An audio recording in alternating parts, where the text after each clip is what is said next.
Hello, everybody. I'm Gwen Campbell-Mindes. Welcome to Gwen's Bookish Ramblings. Let's talk about Stephen Jay Gould's book, Bully for Brontosaurus. Now, Stephen Jay Gould has a fair number of books that he published. Basically, all of the books that he's known for are his collections of various essays and or articles, whatever you want to call them, that he has written over the years. He's one of the fundamental and central pop science writers out there. That is, real scientists who write books about science for a readership who are not scientists. And the thing is that what made him so good as a writer was very specifically that while he is very careful to remember that he is writing for a non-scientific audience, as a general rule, he's also very careful not to dumb anything down. In point of fact, in the first section of this book, he speaks very much about the fact that as an author, he thinks that pop science writers are important, that people who can distill science, which is a difficult, specialized, and complex sort of thing, into a form that can be understood by people who are not scientists. He thought that that was a very, very important thing for people to do. So it's fundamental to understanding where he's coming from when he writes this book, writes these series of essays that he's discussing. Now, this particular book,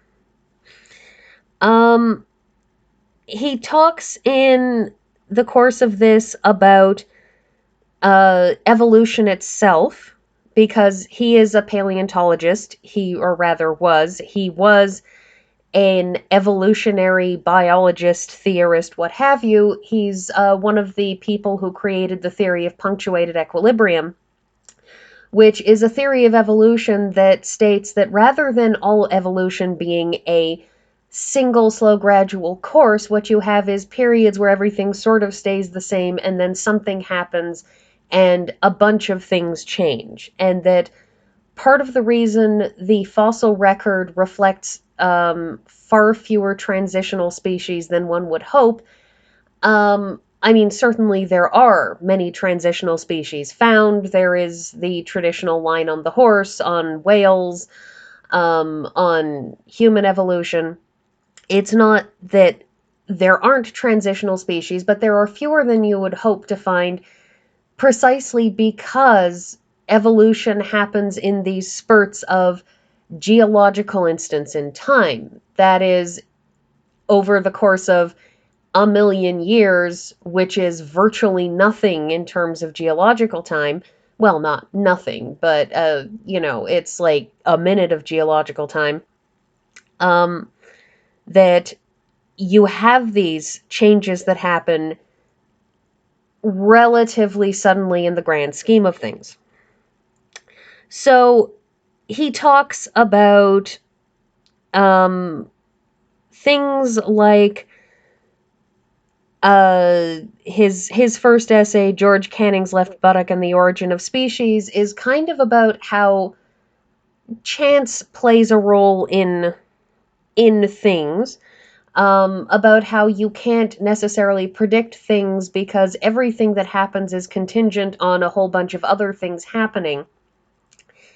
And so what he has written there, and so he considers the points of intersection between American politics and Darwin's voyage on the Beagle, and how those two things intersected to make certain things happen, and that if any one point on that had not intersected, it's entirely possible none of our current history of evolutionary theory, not evolution, but the theory and the science surrounding it, wouldn't have happened.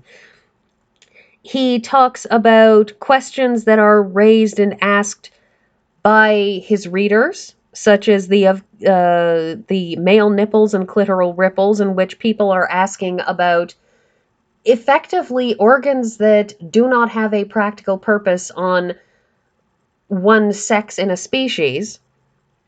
And he's explaining in that, again, as a matter not so much of evolution, but as a matter of the fact that species, even if they are dimorphic, like humans are, nonetheless, you have the same base template, and so what you have is you have the same base things, which, depending on whether you have two X chromosomes or an X and a Y chromosome, certain things grow outward and certain things don't, and so we all have the basis for becoming either sex in us. It just depends on whether or not the X or Y chromosome activates, in effect.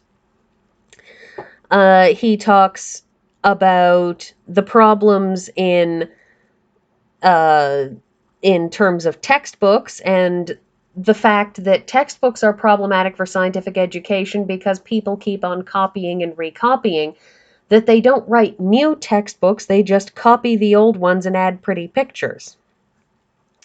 And he says pretty pictures are all very well and good, but it doesn't help if you constantly recopy the same comparison between Hyracotherium and a fox terrier, as he points out, how many people know what a fox terrier looks like?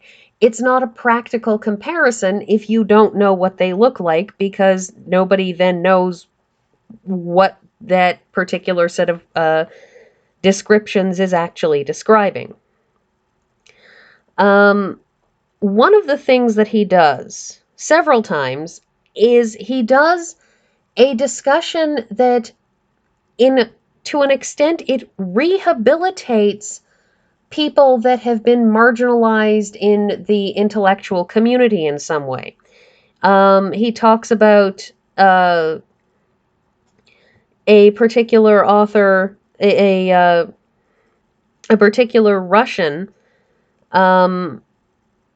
who had written a complaint about Darwinism, about the aspect of Darwinism that tends to be very, very predominantly discussed and brought up in terms of Western thought about evolution. And Petr Kropotkin,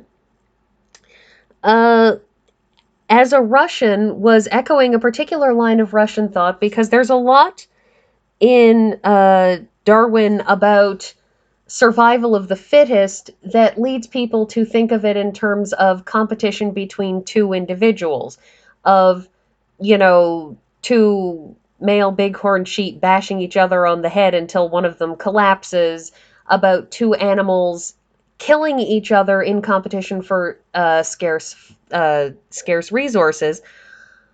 Whereas the Russian approach to it tended to be survival of the fittest in the face of difficult living circumstances, because the difference between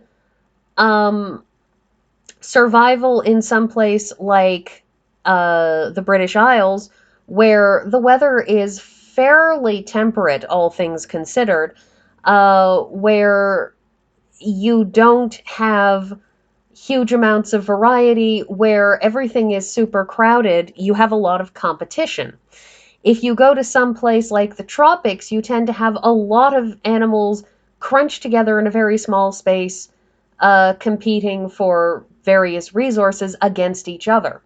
But if you go to some place like Russia, to Siberia, you're dealing with a place where the weather is frequently terrible and difficult, and you have a relatively small number of animals who aren't up against each other so much as they're up against the cold of winter. And so Russian thought tended to lean much more towards discussing animals surviving cooperatively to survive cold weather, rather than the fighting over scarce resources that tended to shape much more Western thought. And in this, he rehabilitates Petr Kropotkin because it wasn't an irrational thought exercise the man was doing. It wasn't a off the beaten path talk of one crackpot. It was an entire line of thought about evolution. But one of his other discussions that he does is about teaching science, about misunderstandings that people have of science, in particular, a bit of science that gets brought up by a lot of creationists. And that is the question of a particular tooth that was found. And they had thought that perhaps they had found a new proto-human form, an anthropoid primate, Hesperopithecus, they called it, based on a couple of teeth, one of which had been found in a recent digging in a quarry, and another of which had been sitting in a drawer for a while, and they looked at them and they thought they might be effectively Pithecine teeth. And so they're looking at these teeth, and there was an announcement and a bit of a kerfuffle that they might have found this. And after the scientific community turned it over for a couple of months, they figured that no, this isn't it. This is just some pig teeth. And that was the end of it in the scientific community. But, of course, creationists leapt upon this, saying, well, look at these people, they can't tell the difference between a pig and an ape, and look at these people who are, coming up with a whole, fake ape out of two teeth. The thing is, though, that when they do this, it's a complete misunderstanding of how you do science. Because science is about proposing a hypothesis, not a theory, a hypothesis, an idea, a concept, and saying, maybe this works this way. Maybe this thing can be described in this way. And then a bunch of other scientists examine it and decide whether or not they agree with this after examining it. That's why peer-reviewed publications are so important, because it's about publishing in a place where everybody can look at something and say, do I agree with this? Do I think this is right? Can I replicate these experiments? Do these measurements match my own measurements?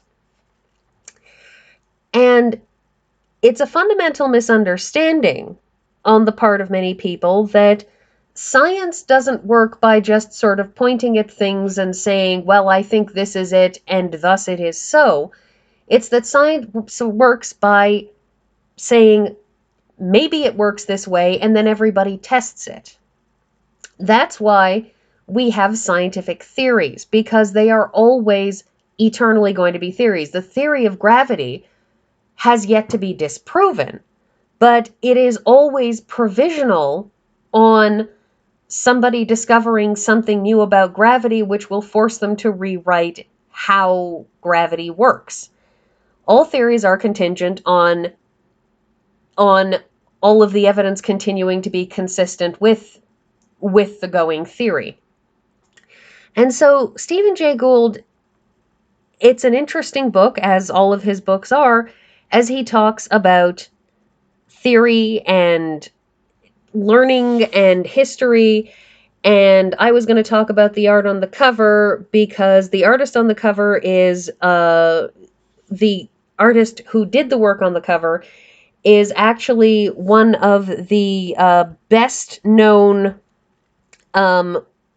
artists in terms of the C.R. Knight. Charles Knight is one of the best known artists in terms of doing reconstructions, and has some kind of an interesting past and something that I really think is worth investigating, but I got distracted by talking about Stephen Gould, so I guess Check out CR Knight too while you're at it, and